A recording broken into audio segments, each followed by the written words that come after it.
So for the IS curve, we'll first look at the SKM diagram. Initially, we have two lines, aggregate supply and aggregate demand. Okay, so aggregate supply is actually a 45-degree line and aggregate demand is at the rate of interest RO. Initially, we have an equilibrium of E naught. But what happens when we reduce the rate of interest? As we have seen that investment and rate of interest have a negative relationship. So when you increase the rate of interest, investment drops. And when you reduce the rate of interest, investment increases. So first, from RO to R2, the rate of interest drops. Now, when the rate of interest drops, the investment increases. So the AD curve parallelly shifts to AD2. Okay, then we have the equilibrium, new equilibrium, that is E2.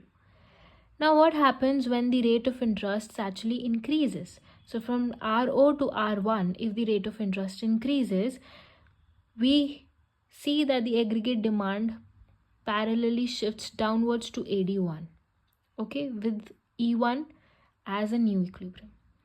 In this diagram, we had output on the x-axis and the functions of the output like AD, AS on the y-axis. So here we come down to the diagram.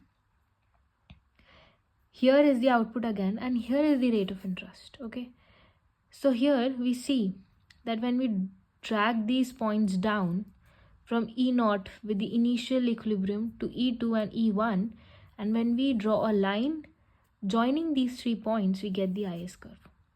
Initially we were at RO and YO, which was the initial rate of interest and the output. So when you reduce the rate of interest to R2, you got a higher level of output. And when you increased the rate of interest, you get a lower level of output.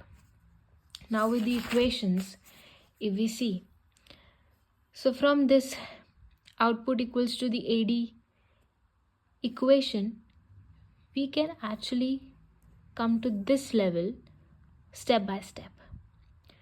So when output is equals to the autonomous consumption plus the marginal rate of consumption into the output minus the tax into output plus autonomous investment minus DR plus G bar.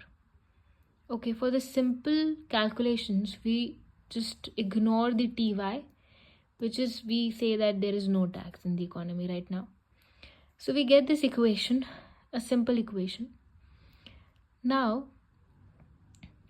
we'll take y on the same sides. Okay, so we can bring this BR over here and y on the other side. So we get this equation as R equals to the autonomous consumption, autonomous investment and the government expenditure, so all are constant, upon B minus into 1 minus C into y by B. So here this negative sign actually means that the IS curve is negatively sloped, and 1 minus C upon B is the slope of the IS curve. Simply you can see that if C increases,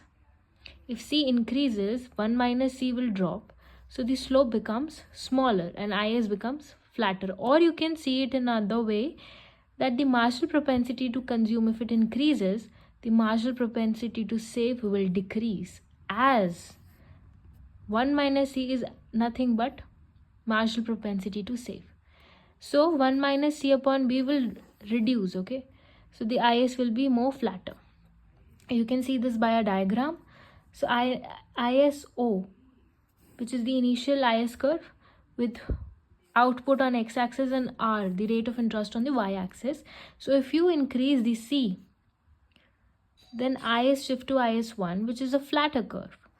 And if you increase the G, the government expenditure, which is actually a constant, then the IS curve shift parallelly upwards.